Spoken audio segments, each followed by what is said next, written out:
Okay. Hello there, everybody. As you are rolling in, welcome, welcome. Happy Friday.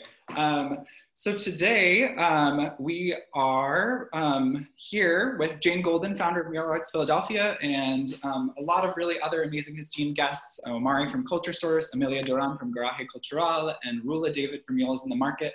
My name is Adam David. I'm the programs manager at Culture Source. We are a regional arts service organization based in Southeast Michigan. We work with over 175 member organizations, arts and cultural organizations to be exact, in Southeast Michigan. We're based in Detroit, but work throughout the 7 counties of the region. We do that work through programs like the one you're at currently, sometimes they're in person, sometimes they're online. And we do that through regional regranting opportunities and also through research too. Today we are here for the program Monuments, Murals, and Movements That Matter, a conversation with Jane Golden.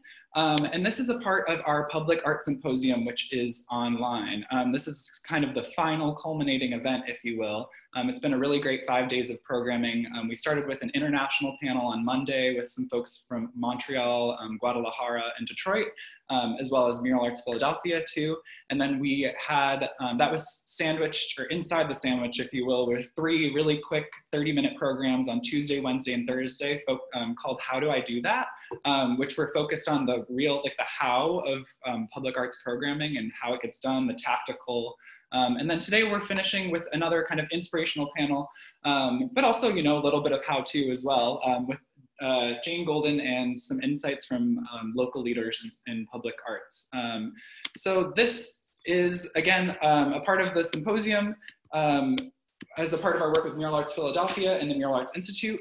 Next week, we're kind of continuing the symposium lightly by sending out the recordings of the programs and some blog posts commissioned by artists working in Southeast Michigan. This is kind of a moment for people to really get offline and go see some public art in their communities. So we'll be sending that out, and I really encourage you guys to, check that out and look and see, find some of the really important works that these artists have highlighted for us. Also, save the date, October 14th is our online biannual member meeting where we'll be featuring Of, By, For All, which is a really cool organization based in California, I believe, that really works to think about and take action on how arts and culture organizations can be of, by, and for all. We'll also be featuring the Lewis Prize for Music too, and having really rich discussion on creative youth development. Lastly, check out our Creators of Culture grant program, which is open right now, and it's geared towards artists and venues. That application is still live, and we're really trying to get the word out about it. This symposium is all a part of the wonderful Detroit Month of Design, which takes place every September. It's officiated by Design Corps Detroit and is basically a celebration of Detroit's UNESCO designation as a city of design, or UNESCO officiated city of design. Detroit is the only UNESCO city of design in the United States, which we're really proud of. It's really exciting. And so this is just a really great celebration, and they still have a few programs left as we round out the month of September, so check them out as well. A huge thank you to our symposium partners, Mural Arts Philadelphia, for which we're a part of via the Mural Arts Institute, and the Live 6 Alliance, who's our partner in that program. They're a really great community development organization based in Detroit. Finally, a huge thank you to our partners who are really critical in our work, supporting our work, and also being really great thought partners in our work, helping us shift and shape and pivot our own programming and everything else too. So really big thank you to them. Enough from me. I'm going to pass it over to our executive director, Omari Rush, and he will take the floor and give us sort of an intro to the program and an intro to Jane too. Thank you for that, Adam. Yes, my name is Omari Rush. I'm the Executive Director of Culture Source, and it's really great to have all of you with us today for this session that closes out our week of events, live events for the mural, for our Art in Public Spaces Symposium, Watch This Space. And I just wanted to give a shout out to Adam as his colleague and I guess you could say boss or whatever. I'm just really pleased and proud of what he's been able to pull together, and our whole team has just been really fantastic this week. So cheers to you, Adam. And I would like to of course, thank Jane Golden, founder and executive director of Mural Arts Philadelphia, for being with me today. It's so good to be in conversation with you, Jane. It's great. And just as a little bit of context, Adam shared this a little bit, but you know, I started at Culture Source essentially. You know what? Today is my 3-year anniversary. I started 3 years ago today. And shortly after I started, at the beginning of 2018, we started a conversation with the Mural Arts about being in their inaugural year cohort of their Mural Arts Institute. And we were lucky enough to get in. And it's been a wonderful partnership over the years. And, you know, our team has really grown from the relationship that we have through that partnership with the Live 6 Alliance. But we've just learned so much from the Mural Arts team. And just been inspired by their work. And so this dialogue is really a continuum of that energy that we've been so fortunate to be able to kind of get a little tiny bit of. So a great way to start this out from our perspective would be, Jane, to hear you talk a little bit about the background, the history, and the current state of Mural Arts Philadelphia, just so that we're all on the same page with the great work you all have been up to. Well, thank you. First of all, I just want to say a huge thank you to you and Adam. I really appreciate everything that you do. It's just been a pleasure to work with you. And I'm also excited to be speaking with Rula and Amelia today. So really, the murals in Detroit are awesome and wonderful and beautiful and totally inspiring. And I have to say, with the Mural Arts Institute, it's really a lot about mutuality. So we learn from you. So it's really a knowledge exchange. And Nathaniel Poitier, you're out there somewhere. Thank you for leading the Institute. You just do such wonderful work. So now I'm going to share the screen. And let's see, here we go. All right, is that good? Okay, so here we go. So Mural Arts is an organization, a community-based public arts organization that is both very practical and aspirational. So we believe that art can be useful and serve a social purpose. And we dream big, but we're also looking at things through a very practical, pragmatic lens. And we believe that there's a huge impact on people, place, and practice, creating space for a better world. Now, I started out in Philly working for an organization called the Anti-Graffiti Network. It was the late 80s. And it was a very exciting time in Philly because we had our first Black mayor, Wilson Goode. And Wilson Goode made a campaign promise he was going to reduce graffiti, but do it in a non-traditional way. He was actually going to work with graffiti writers to help clean up Philly. And he put $6 million on the table to create this pretty amazing organization that literally employed 3,000 young people in the summer painting murals, just painting murals. There were many other kids employed. And year round, there were opportunities. So young people could come in, they had to take an amnesty, swear that they'd never write on walls for the rest of their lives, which really wasn't true, but it was a beginning. Do some scrub time. If they liked art, they were sent to me.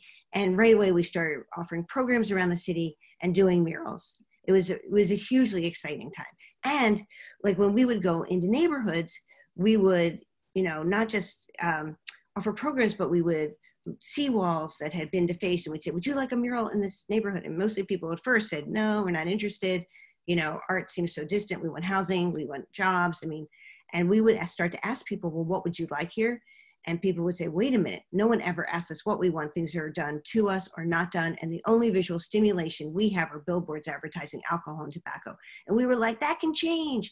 Because the beauty of murals, as you know, is that it makes art accessible to everyone. We love galleries and museums. Art does not belong there exclusively. And so people started talking about their lives, their histories, their stories, and that was profound. And the murals became a sign that people cared, that things could change, and that government could be effective. So we started doing tons of murals, working with literally, in the 10 years that I was with the Anti-Graffiti Network, we worked with like 25, 30,000 kids. It was just remarkable. We were on like a mission. And for many young people, art became a lifeline. And so fast forward to 1998, Anti-Graffiti closes down. We then go to, and there's a new mayor, we go to him, Ed Rendell, and we say, would you consider creating a community-based public art program? And he said yes, and we were like shocked. And so he said, come up with a name. We said, the Mural Arts Program. And then he goes, Jane Golden, you're in charge. I'm like, ah. So it was like I wasn't in charge of much because our budget had been completely like almost like it was a couple $100,000. So it was like, okay, so, or it was 100,000. So I was like, okay, so we noticed that the head of the recreation department where we now were, but he was raising private money to open up swimming pools. So we asked if we could do that. He said, yes. We formed our Mural Arts Advocates, our 501c3. We started leveraging private funds with city dollars and stretching how far we could go. And then we started working we opened our doors to all kids, not just graffiti writers, because all young people deserve access to art. And then we started hiring emerging and established artists. And look at this beautiful 8-story landmark mural in Philly. It's so beautiful. Okay, here's a snapshot by the numbers. So it's like the WPA in Philly. So about 250 artists and teaching artists are employed every year. Our reach is about 25,000 people. That's 75 public artworks created every year. We have we've done well over 4,000 murals since 1984. And in the creative economy, I love this, 2.7 million to the creative economy, and that's our operating budget.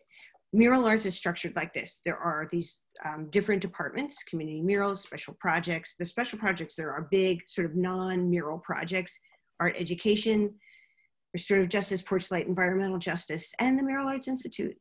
So let's go with community murals. So anybody in Philly can apply for a mural. So I think that in Philly, like the murals are truly the autobiography of Philadelphia, because no matter where you go in this city, you're going to see art that is resident with the people, looks like, reflects, represents the people that live there. And we've had so many visitors from other cities that are like, wow, the murals look like the citizens who are in Philly. I'm like, isn't that the way it always is? Like, what? But I guess in some cities, no.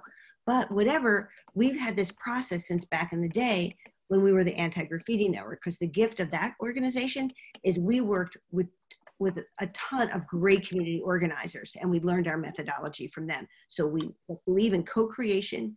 We believe in lifting up the authorship of the community, really listening, not making assumptions, and going in and embedding ourselves there for longer periods of time. And we love the fact that anybody can apply for a mural. So it's really about using art and looking at it through an equity lens. And we bring together people in conversation.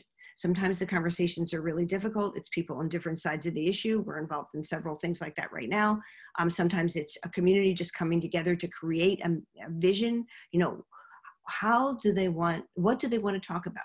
What's being represented? Who's doing the representing? These questions are important, so important now more than ever. But these are issues we've been grappling with for 25 years. And co-creation. Sometimes when we say co-creation, we mean that we're visioning together, we're having conversations together. Some of our big dramatic projects take place over a year or 2 years, and there's a programmatic component.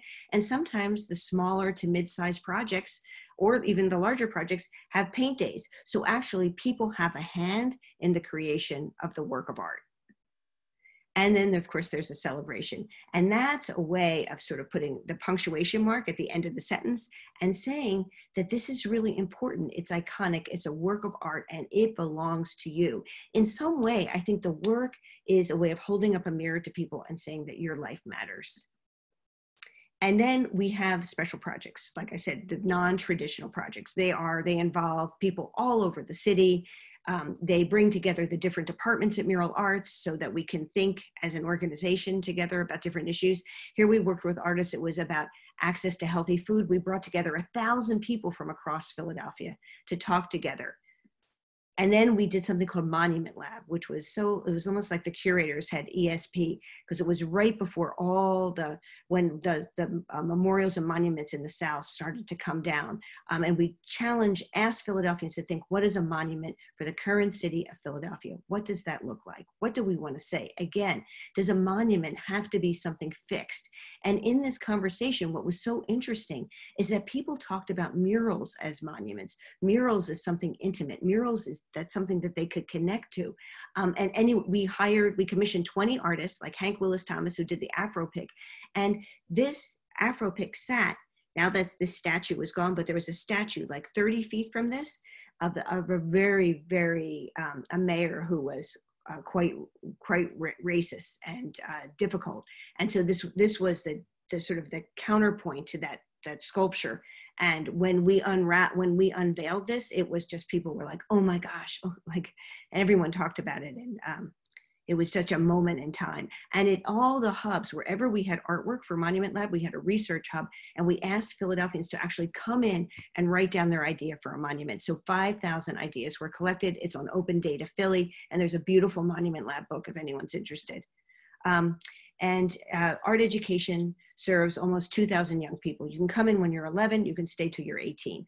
And it's project-based learning. We want kids to know, you can have an idea, we're gonna help you bring that idea to fruition. So they're learning painting, drawing, perspective, but also how do you create public art? And then for the older kids, they're assigned to big projects. And then there's an entrepreneurial program, an internship program, and an apprenticeship program.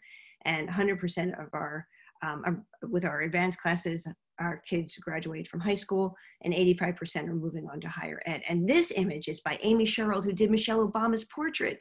And she's a rock star, and young people got to meet her, go to her studio in Hoboken. It's amazing. And look at this image. It's so beautiful. And then here we were talking about merging technology and art.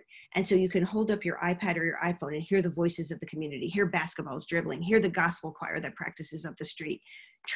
Environmental justice, what a critical issue today. And so it's an intergenerational program. It's really training people to be activists and help us think about critical issues that, that the society is facing. And we have, of course, our trash mobiles where we go around the city and help people organize cleanups.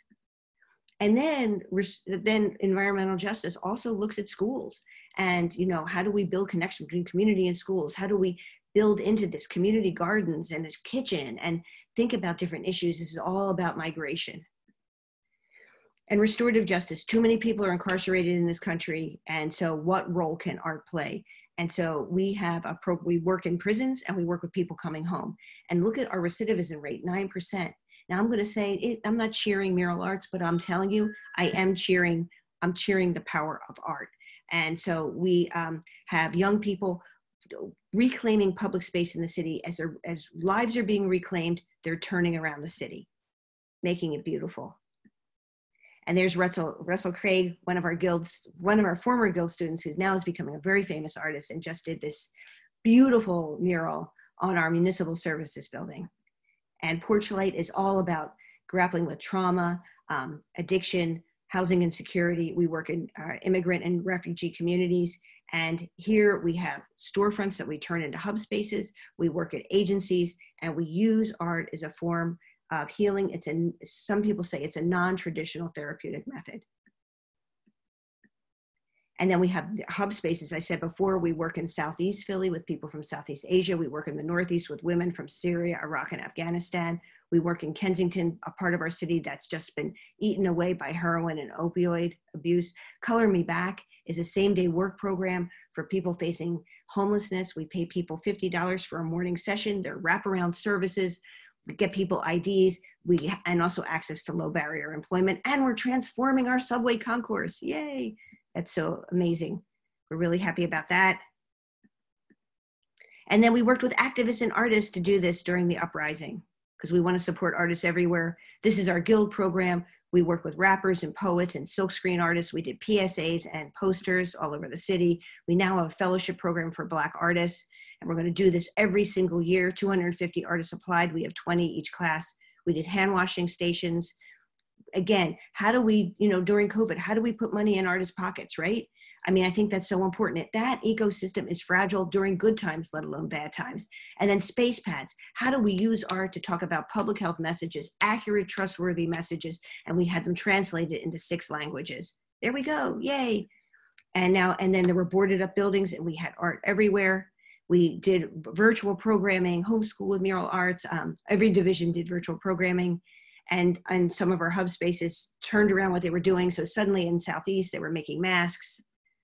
And so I think with everything that we're doing, we see the profound impact that art has. And I like how Rebecca Solnit says, in the midst of fear and isolation, we are learning that profound positive change is possible. it is possible. Art has power, and it does ignite change and transformation. Thank you. Thank you, Jane. There's like clapping going on in the background. I'm clapping. That was really wonderful. And, you know, Jane, certainly as you went through that presentation, the thing that is the most obvious for me is that you are very passionate about this work and very energized about this work. And I just wonder if you could just speak a little bit about what's giving you energy these days. Like, what's keeping you inspired about the possibilities of the work? You know, given that it's such a hard moment for us all, you know, just like crisis after crisis after crisis. We're just, Jane Golden, how are you finding your energy and motivation around the work of Mural Arts Philadelphia? Well, I will admit these are very depressing. I mean, these are really tough times, and it doesn't seem to be getting any easier. You just read what's going on in this country, and it's just, I mean, it takes your breath away. So I think for me personally, like, I have to focus on the work. And it's interesting you asked that, Omar, because I was talking to the art education teachers, and I think it's really easy to become immobilized. But the truth is that we just have to keep moving forward however we can in our own way, chipping away, making change, understanding that while these times are bad, this is also, I was just talking to this wonderful artist, and she was saying that it's this moment too, where there are also some things that are changing. So how do we not let what's bad happening stop us? Instead, we sort of move forward and seize that there's like, you feel some sun coming in, and how do we grab onto that and move ahead? And so I think the work is what gives me sort of solace and inspiration. For staying golden. I love that mural, of course. But when they did it, I was like, oh no, people are thinking selfish. And they said, no, Africa and this and that. And I was like, thank God. I'm sort of humble. No, so it's great. Like, thanks. I love it. You know, Jane, another dimension of you and your work and the organization is its longevity, which means, and you talked a little bit about a couple challenging mayors.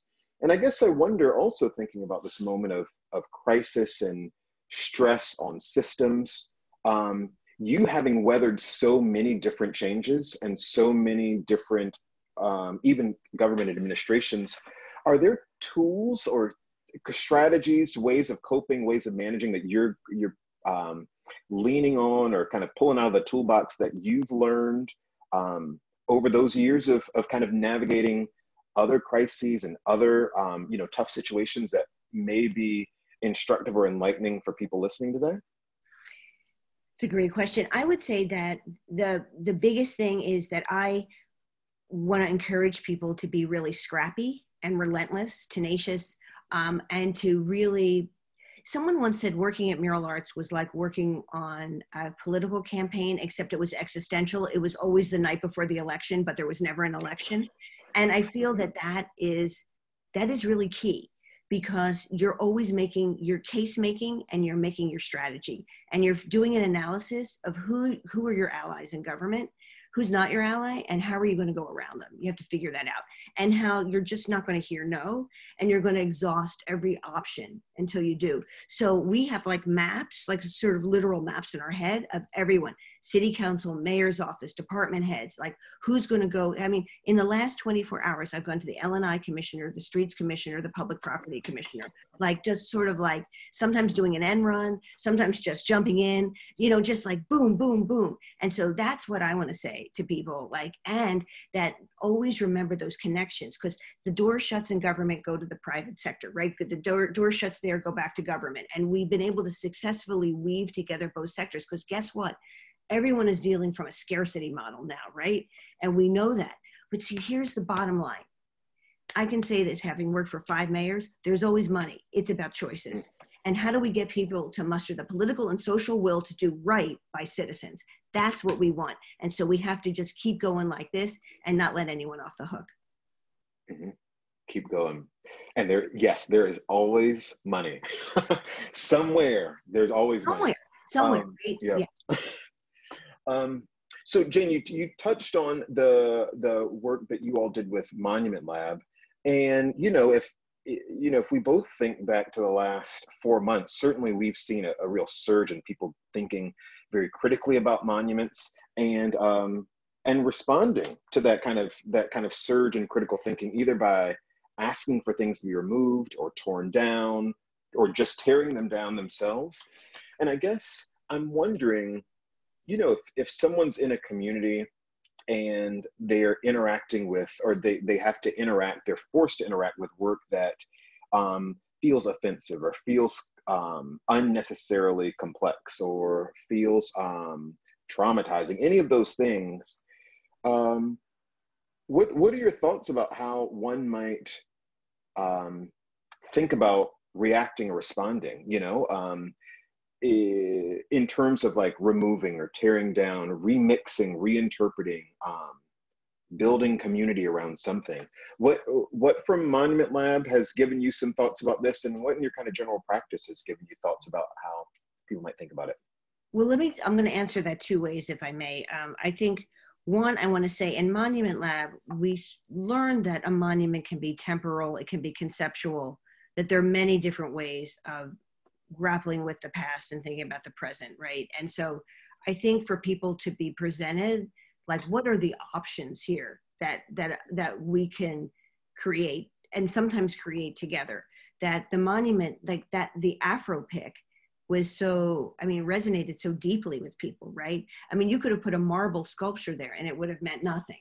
But the Afro pick was something. So sort of, how do we look at this time and sort of figure out what are those objects, if it is an object, that will represent us and move us, inspire us? Like, what do we want from our monuments, right? And then I want to say that we went through this personally because there was a mural of this same very difficult mayor. And it was a mayor who lived before I was in Philadelphia. Mayor Rizzo was his name, if anyone wants to look him up. And when we were the Anti-Graffiti Network, we did a mural of him. And we did a mural of him because we had done a mural of the mayor, of Mayor Good. And people in South Philadelphia said, wait a minute, if what's fair is fair, we want a mural of Frank Rizzo. And we did it. And I will admit, not knowing much about Frank Rizzo, I then later read more and was just like, yikes. And then every year the mural would get graffitied. Someone would write fascist on it. And then we were like, look, we feel really badly, but we inherited this entire collection from Anti-Graffiti. When Trump was elected, the mural was very badly defaced. And at that point, the owners dug in and they said, it's a legal issue. You can't touch it, because we wanted to paint it out. And they said, we'll sue you. And the artist did not want to go because she felt like people learn from history. I don't think monuments should go away. So we had no legal recourse other than to say, every time it gets graffitied, we're not going to fix it, and we're not going to use our city money to fix it. But that was a trap too, because they never raised the funds and the city would pressure us. And eventually, and what happened during the protest is that we put out a public statement. We're not fixing it. Like, you all have to, if you don't have the money, too bad. Like, don't even come to us. Don't look at us. The city, same way. But we knew the city would agree with us because they'd just taken the statue down. And we're like, this is like an albatross. As soon as we put out that public statement, the owner said, take it away. So I want to say to people, in the interim time, people came to us. We did a listening tour. We listened to both sides. I love it. I hate it. But the people who wanted it gone made a cogent case for that. They were traumatized deeply by that work of art. So I want to say to everybody, how you deal with it, you approach whoever the entity was, you speak like honestly and forcefully about what it's doing to you. And hopefully there'll be people like us who hear and say, however possible, it's got to come down. Mm-hmm. Well, and part of that is, just reflects you all's willingness to really listen, which sounds like such a basic thing, like just listen to people and just talk to people, but it's actually very important to your practice, right? Yeah. Where, and Maury, and it's important. And we've had projects where, like, we worked with crime victims and the men at Graterford prison, and no one listened to each other. Everyone wanted to claim more pain. Over time, when people started creating together, that started to, like, it broke something that people then started to hear. Because that idea of empathy and understanding another point of view, there's something about it that just seems to escape us. Mm-hmm. And so you all ended up I'll say codifying some of that work by really building out a restorative justice practice. Mm-hmm. How did you come to that? And I'm asking that partly related to this idea of like, how did you decide when the moment was right to go down that path officially? And yeah, what have you been learning as you've been doing the work? You've certainly been having great success, you know, at helping community members realize different kinds of futures that are very positive. That's right. I think that we came to it actually by not doing criminal justice work. We worked in different communities where there were tensions, and by bringing people together to have conversations. At first it was just, I mean, it's like now, like there are murals everywhere and people are more familiar with our methodology. But back then when we did a peace wall in Grace Ferry in 1998, all communication between whites and blacks had broken down. There had been beatings and a murder, and we were like, oh, we're doing a peace wall. And the mayor's office was like, you're so naive. You know, you really are. You think art's going to mean anything, but actually art meant something. You know, our going door to door, our talking about, I worked with a deputy mayor, Lillian's black, obviously I'm white. We were like a good team. Some people slammed the door in our face, others invited us in. And we eventually were able to do this beautiful mural with people's hands. And I think over time, we saw it as a vehicle for engagement and connection. And then when we started working in prisons, and we were working with kids in residential placement and other centers around the city. And we realized when people came back to the community was angry that the notion of restorative justice, that we're all in this together and that we all need to recreate our narrative. Because when crime and violence happens, our lives are shattered pretty universally, right? It's just, the pain actually does not belong to one person. It's pretty shared. And how do we hold ourselves accountable for this, to heal and to mend? And that's when we created this restorative justice division. And then our first project was this healing walls we thought was, oh my God, this is good. Everything's going wrong. There's a documentary about it. And I looked like exhausted, like I'm going to just jump off a roof the whole time. I'm like, I'm over my head. I was like, I'm a layperson. But eventually it turned. And that gave us the clue that we were really on the right path. And then when we started working with people coming home, we were able just to build that philosophy into how we work. And that we also, when we were working in prison, so many of the men said, look, Jane, like I'm remorseful, but there's no, like, what do you do with that, right? If you've been there for 30 years, you're a lifer. It's like, but by creating work on the outside, that was the way their voice could be heard, they could make amends, and they could connect with their loved ones. Mm-hmm. Yeah, Jane, I love this, the quote statement that you shared about in Philadelphia, murals being the autobiography of Philadelphia, and the way that art matters in that way, and, you know, giving voice and telling stories about real people. And it's, you know, just fantastic. And I actually want to get absolutely. I'd want to get our two guests in to, we've just shared a lot. We've talked about a lot. And I'm curious to know what they think. Rula David with One Time Run and Amelia Duran from Grahay Cultural. Thank you so much for being with us.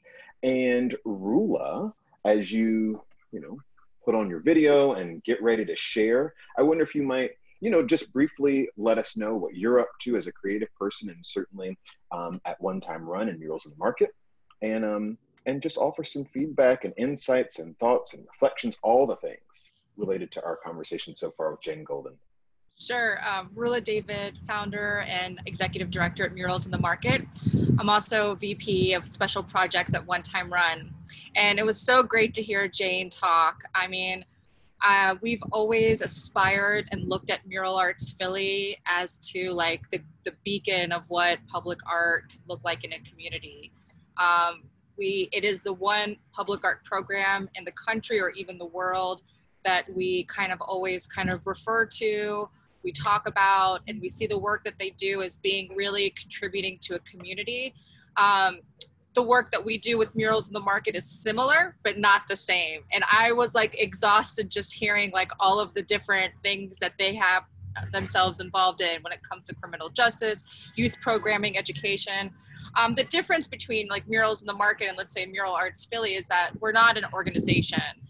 Murals in the Market is an event put on by two different organizations, which is One Time Run and Eastern Market Corporation. So it kind of differentiates us than what they do, and hence with that, we don't have like a team or a staff. It's really like our organization and the Eastern Market organization coming together to kind of put together this moment in public art in that district. But outside of that, we try to do a lot more mural programs throughout the city of Detroit. We've collaborated with the city of Detroit as their curator for their City Walls program. Actually, in this year, we're in the middle of doing a mural series with the ACLU to help get the vote out through the state of Michigan. So we get to do really wonderful, great work with different organizations, and we kind of bring their ideas to life, opposed to like having our organization be the center as they do at Mural Arts Philly, which we would love to be at that point. But as we all know, it takes money and resources and a team, and it's really just a couple of us over here that are doing this work. But I do agree when it comes to finding opportunities to get money in creatives' pockets right now, and finding those moments through COVID, because I again agree with Jane that the creative community is already a fragile economic kind of atmosphere or membrane, and COVID really disrupted it and disrupted people's art shows, art careers, and really finding opportunities to like get the money back in their pockets and give them opportunities to be creative, and give them opportunities to have their voice through this period and not have to subsidize it with their own money. I think that's like a huge thing. And so yeah, I mean, I love hearing all of that work. I'd love to have a one-on-one chat. I've met people from that organization through Culture Source, and I appreciate that. And yeah, I mean, I think that we all have a lot to learn from each other, and we are excited to do that. Rula, thanks so much for those words and thoughts. We'll get back at you and get into a bit of a dialogue, but first I'll bring in Amelia. Thanks for being with us today. Oh, thanks. How would you respond? Yeah, what are you thinking? What's on your mind as a result of what we've been up to so far? Oh, well, you know, I mean, I'm sitting here listening to Jane and to Rula, and I feel very grateful for being invited to the table to be a part of this conversation. I think in many ways, the work that we do, we're a very small organization, you know, staff of, you know, one and a founder basically. And so our work is also, like Rula said, I think a little bit different in some sense, hyper local, being that, you know, I am born and raised in Southwest Detroit. And so I feel like the work that I do is relevant to me in this community because of that connection to this geographical space and the people that exist here. And the reasons why we, you know, began doing this work about 10 years ago now, was in order to like affect the psychological damages that I think our populations experience due to dilapidation and disinvestment in their communities. And so, you know, Jane spoke about scarcity, and Detroit is a city where scarcity has played a role on every single level, right?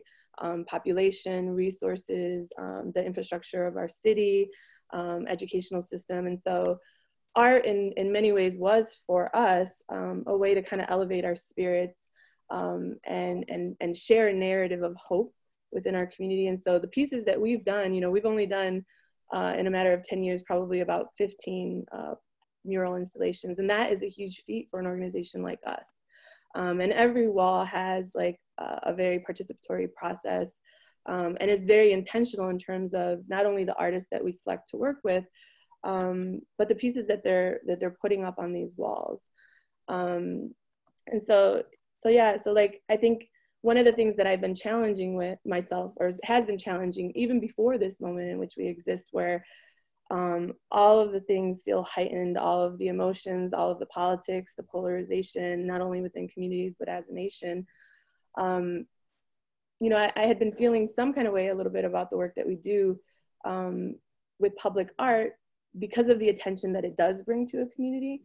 You know, we do the work for our people. We don't do the work to attract huge developers to come in and put in market rate housing or lofts that our population can no longer afford. And so for us, the narrative pieces are really critical to ensuring that the intent behind the public art that we create stays true and stays grounded in serving the people of this community. And so this moment has been interesting and challenging. I think a lot of our energy, being a small organization, has been really just listening to the population and just being with our youth. Like, you know, you were talking about like what gives you energy and motivation right now in this moment.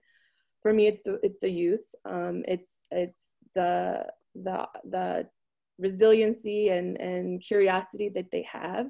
It's the mobilizations that are happening in the streets that I think are critical and important to elevating voice beyond just public art. You know, we had a conversation the other day where we were talking about street art, and some people wanted us to kind of change the lens that we were looking at it through, and instead of just categorizing it as art, categorizing it as propaganda, as what it is, right? It's telling a story of a people and expressing hope of that population. And so, you know, I don't know. that's no, for now.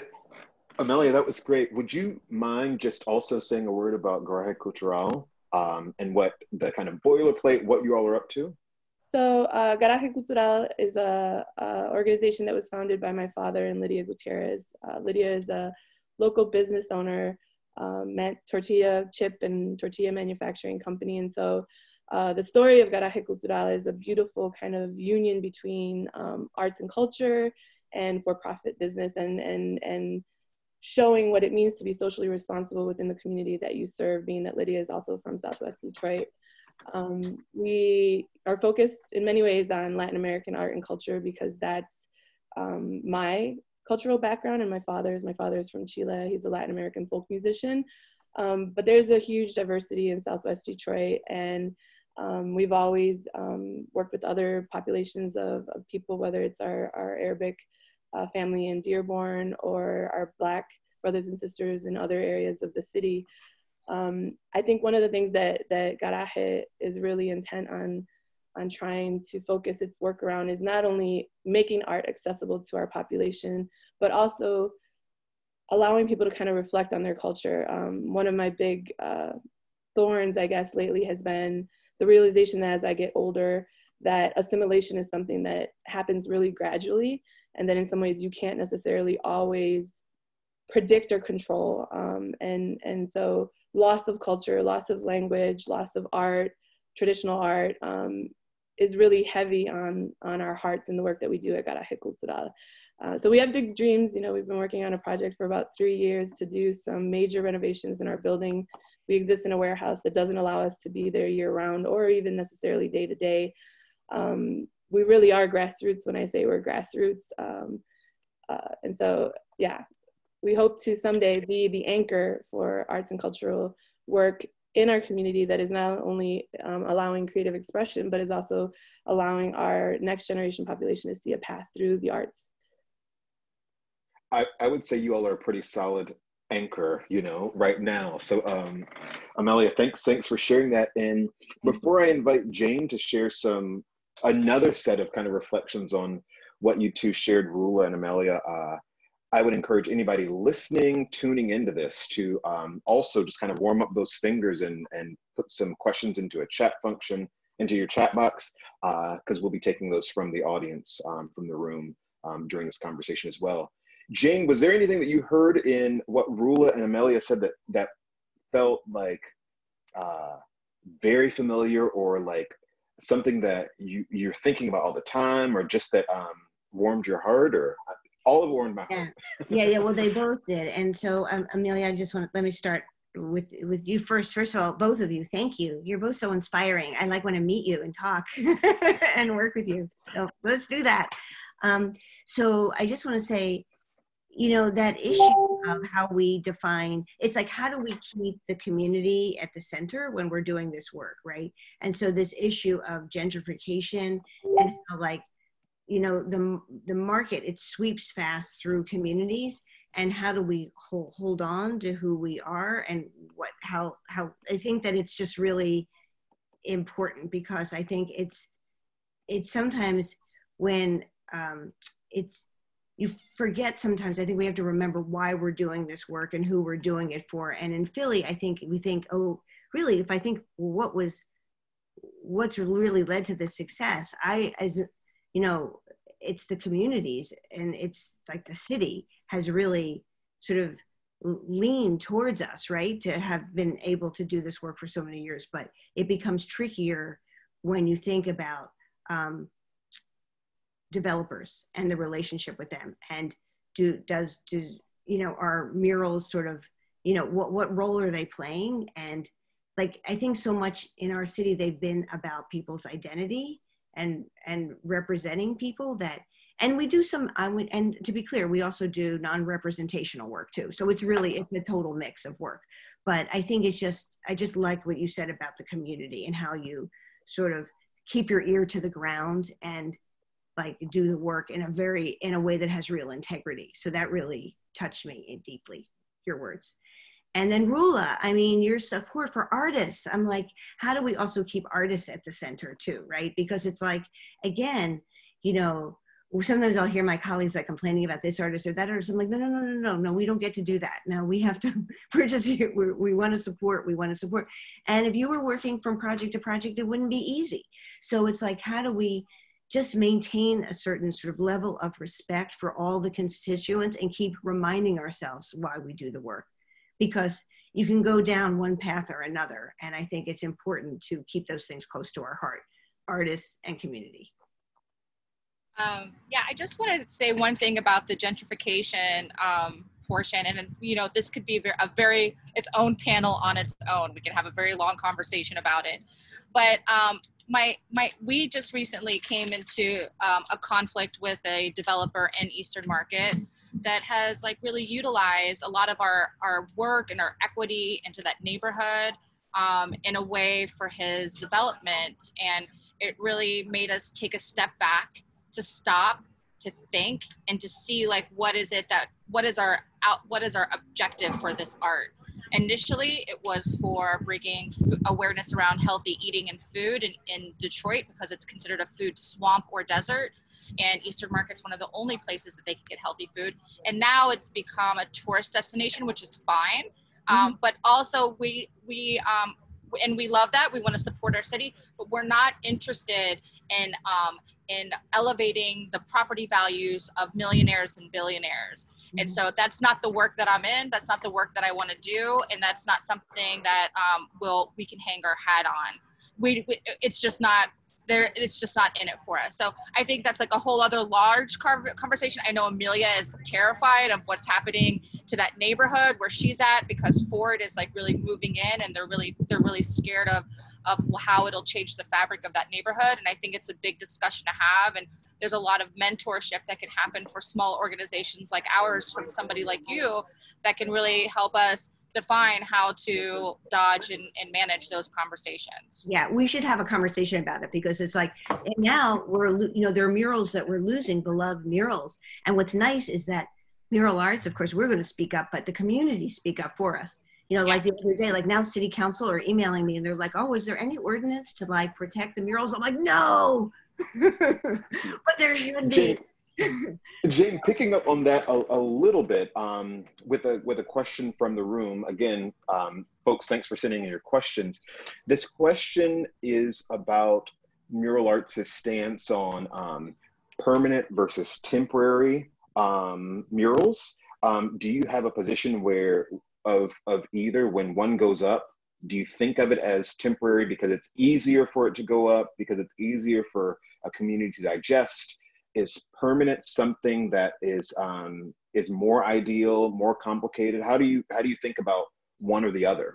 I think that mostly we now understand that permanent is like, well, nothing is here forever, right? So we've shifted our definition of permanent. So like, a 10-year run is great. If it gets, like Broad and Spring Garden, that mural's been there since 1998. Some of our like classics, thank God, thank goodness, oh my God.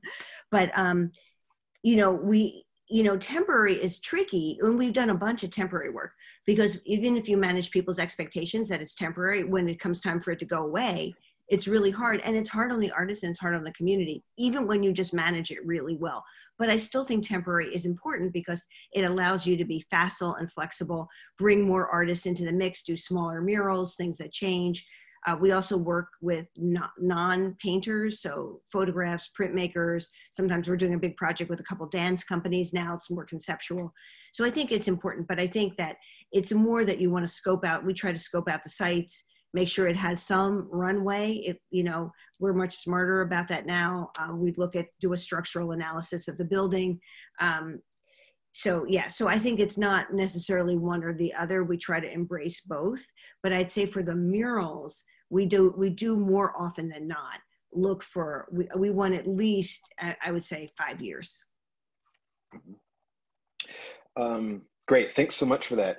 Another question from the room for all three of you is around, I'll say community engagement, but also just like thinking about the people that are going to have to live with whatever work goes up every day. They're going to have to see it as they drive to work, as they walk to school, as they live their lives.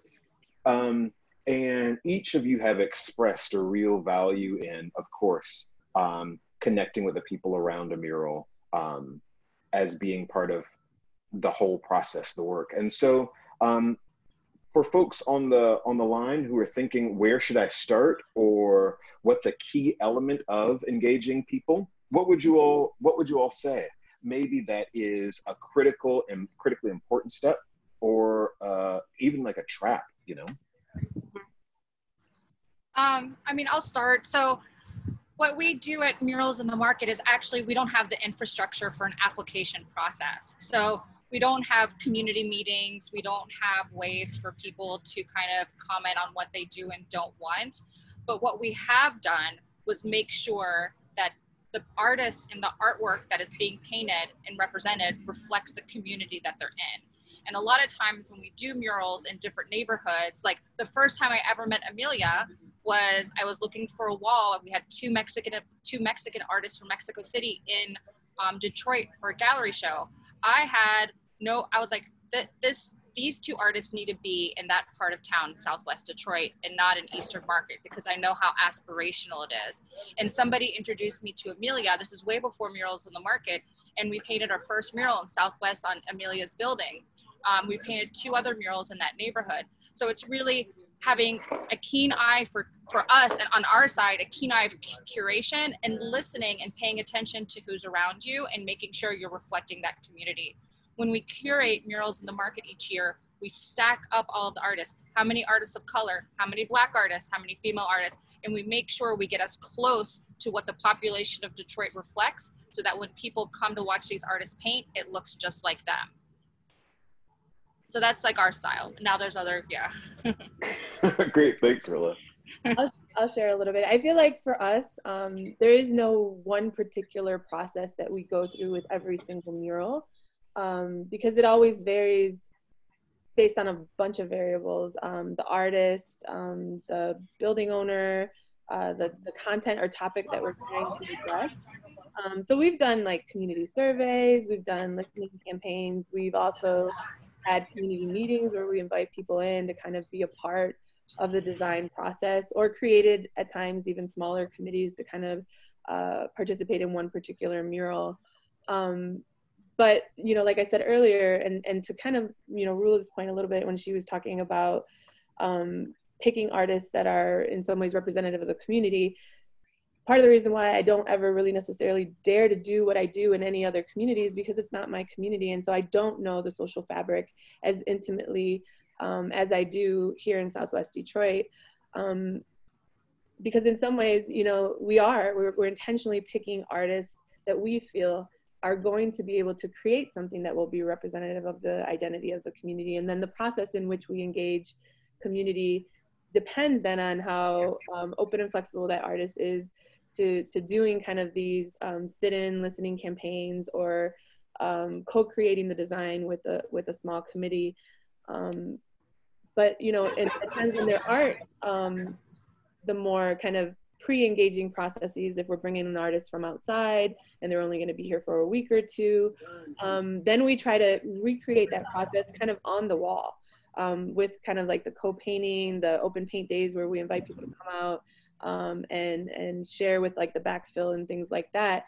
And in some ways we've always been kind of fluid. Like the design for me never necessarily feels like it translates completely, because sometimes the process of painting allows new things to flourish, to go on the wall in a way that maybe we would have never been able to plan for, I guess. You know, either something gets added or a lot of times something gets left out. We do try to give the artist a lot of flexibility to express themselves creatively as an artist and not control it too much when it actually comes to the application of it. Yeah.